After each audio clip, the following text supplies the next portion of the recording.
કારણ કે આ બે સમાજનો ઝઘડો જ નથી. આ જે ઝઘડો જે છે એ બે સમાજના બે વ્યક્તિઓનો છે, જેને સામાજિક ઢાળ આપવામાં આવી રહ્યો છે. નવનીતભાઈ બાલદિયા ઉપર માયાભાઈના દીકરાના ઈશારે હુમલો થયો એવી એક વાત છે, જેનાથી આખું પ્રકરણ આખું ગુજરાત જાણે છે. રાઈટ. એસઆઈટી નિમી દીધી. 8 ધારાસભ્યો, અરે 15 ધારાસભ્યો, 3 સંસદ સભ્યો, એમાંના 2 તો એક કેન્દ્રીય મંત્રી, એક કુંવરજીભાઈ રાજ્યના મંત્રી. આ બધું ધામોચડું આખું ગાંધીનગર જઈ આવ્યું. ન્યાય આપો, ન્યાય આપો, ન્યાય આપો. સરકારે ન્યાયના નામે શું આપ્યું છે? એસઆઈટી. એની રચના થઈ ગઈ. એને આજે 4-5 દી થઈ ગયા. અત્યારે આપણે ચર્ચા કરીએ છીએ ત્યારે એસઆઈટી શું કર્યું રાજા રામ જાણે. નવનીતભાઈ પણ છાતી ઠોકીને કહી શકતા નથી કે એસઆઈટી વાળાએ શું કર્યું. ઉલટાનું એ છાતી કૂટે છે કે એસઆઈટી માંથી ભલે નિમાણી છે, હજી સુધી મને કોઈ પૂછવાય નથી આવ્યું. એટલે આખો જે ઇસ્યુ જે છે એ હવે સમાજ લેવલે લઈ જવામાં આવી રહ્યો છે. વ્યક્તિગત બે વાત હતી. નવીનભાઈ બાલદિયા જે નવનીતભાઈ બાલદિયા જે છે એનો અને જયરાજ માયાભાઈ આહિરના ઝઘડાને હવે સામાજિક સ્વરૂપ આપવામાં આવ્યું છે, અને એમાં સરકાર પણ તેલની ધાર જોઈને ચાલતી હોય એવી વાત છે. શું પ્રોબ્લેમ છે તમને કહું.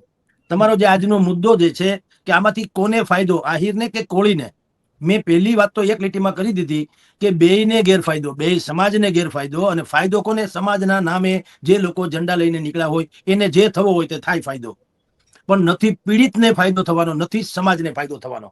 હવે વાત આવી છે સમાજ લેવલે. તો શું કામ આ બધું જાડું થયું અને શું કામ સરકાર પણ અસમંજસ ભરી સ્થિતિમાં છે, એ બહુ જાણવું જરૂરી છે.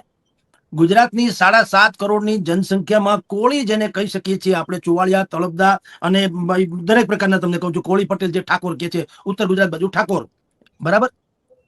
આની સંખ્યા 1.5 કરોડ છે. 7.5 કરોડમાંથી 1.5 કરોડ લોકો આ કોળી સમાજ જેને કહેવાય ઈ છે. 37 થી 40 બેઠક એવી છે એમાં કોળી સમાજને જ ટિકિટ આપવી પડે, અથવા તો ઈ ધારે એને જીતાડી શકે, અથવા તો એના વગર હાલે જ નહીં. અને આમ ટોટલ જુઓ તો 52 બેઠક ગુજરાતની જે છે એ 52 બેઠકમાં કોળી મતો નિર્ણાયક ગણાય છે. હવે માયાભાઈના જે પ્રકરણ આપણે બગદાણા વાળું છે, હવે એમાં હોડ જામી છે કે કોળી સમાજનો નેતા કોણ. સૌથી પહેલી થ્રિલર એન્ટ્રી જેને કહેવાય એ મારી દીધી હતી હીરાભાઈ સોલંકીએ.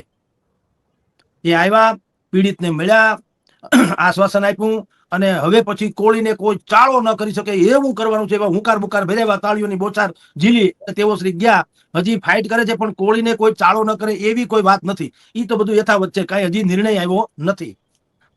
ત્યાર પછી કુંવરજીભાઈ બાવળિયા, નીમુબેન બાંભણિયા, ભાઈ આપણા ગૌતમભાઈ ચૌહાણ ધારાસભ્ય છે તળાજાના, ઈ થી માંડીને બધા આવ્યા. પછી તો ઋષિ ભારતીજી પણ આવ્યા અમદાવાદ બાજુથી. એ કોળી સમાજના ધર્મગુરુ તરીકે, અથવા તો એના વંદનીય જેવા સાધુ સંત છે ઋષિ ભારતીજી, એ પણ આવ્યા.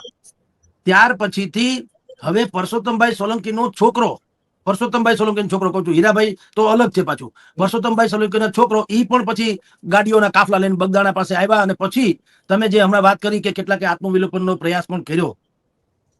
હવે તમે કલ્પના કરો જીગરભાઈ, જો ભારતીય જનતા પાર્ટીના 15 ધારાસભ્યો અને 3 સંસદ સભ્યો, એમાંના 2 તો મંત્રી, એક કેબિનેટના એટલે કે સોરી કેન્દ્રના મંત્રી નીમુબેન બાંભણિયા ભાવનગર વાળા, અને એક કુંવરજીભાઈ બાવળિયા અહીંના કેબિનેટ મંત્રી, આટલા લોકો ન્યાયની માગણી કરે છે અને છતાંય નથી મળતો. અને 4 લોકોએ જો આત્મવિલોપનનો પ્રયાસ કરવો પડે તો તમે સમજો ભારતીય જનતા પાર્ટીના જ લોકો છે ને આવું કરવું પડે, તો વિપક્ષ ના હોય કે બીજા હોય તો જેના છેડા ન અડે એની તો વાત જ શું થાય. એ સામાન્ય રીતે સમજી શકાય એમ છે ને.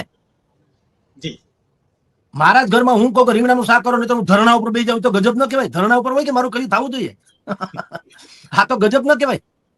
એટલે વાત ઈ નથી, એવું નથી કે સરકાર એનું સાંભળતી નથી, પણ સરકાર બધું સમજે છે એટલે મોડું થાય છે. આ બધા જ લોકો જે નીકળી પડ્યા છે તથાકથિત રીતે નવનીતભાઈ બાલદિયાને ન્યાય અપાવવા, ઈ સરવાળે તો એવું ઈચ્છે છે કે નવનીતભાઈના ન્યાયના બાને હું નેતા છું એ તમે સાબિત થઈ જાય ને ઈ તમે ક્લિયર કરજો હું નેતા છું, મને મોહર મારી દો. આવી કોળી સમાજમાં અત્યારે હોડ બકી છે. આપની જાણ ખાતર કોળી સમાજ રૂઠે ઈ સરકારને નહીં, કોઈને પોસાય તેમ નથી પોલિટિકલી. આપને બધાને ખ્યાલ છે 2012માં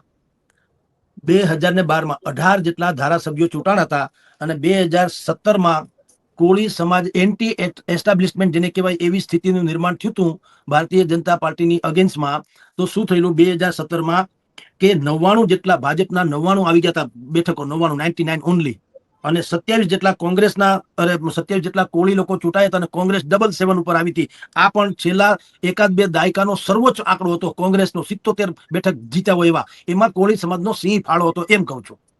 એટલે ભારતીય જનતા પાર્ટી 2017માં દૂધથી દાજી હતી, એટલે હવે એ છાસે ફૂકી ફૂકીને પીવે છે કે કોળી સમાજને નારાજ કરવો યોગ્ય નથી. એટલે એસઆઈટી નિમે જીતુભાઈ વાઘાણીને કહે છે તમે મહેનત કરો, પછી ભાઈ હીરાભાઈ સોલંકીને કહે છે, કોળી સમાજના અન્ય નેતાઓ છે એને સમજાવે છે, પણ તમે જુઓ કોઈ કરતા કોઈ મગનું નામ મરી પાડતું નથી કે ભાઈ આ કેસમાં નવનીતભાઈ બાલદિયાને ન્યાય અપાવવો એટલે શું, એ કોઈ જવાબ નથી આપતું. ન્યાયનું ગુજરાતી હું કોઈ નથી બોલતો. અને એટલું જ નહીં, ભારતીય જનતા પાર્ટીના જ ધારાસભ્ય લેવલના લોકોથી માંડીને કોળી સમાજના તમામ નેતા એને તમે હમ ખાઈને કયો ને તો પણ એ એવું વાક્ય નહીં બોલે કે જયરાજભાઈ માયાભાઈ આહિરનું નામ FIR માં દાખલ કરો, એવી અમારી માંગણી છે એવું નહીં કે. નવનીતભાઈની માંગણી છે, નવનીતભાઈનો આરોપ છે એવું કહેશે, અમારો નહીં, એટલે કે નેતાઓનો નહીં. કારણ બધા એક ही थाली के चट्टे बटे हैं.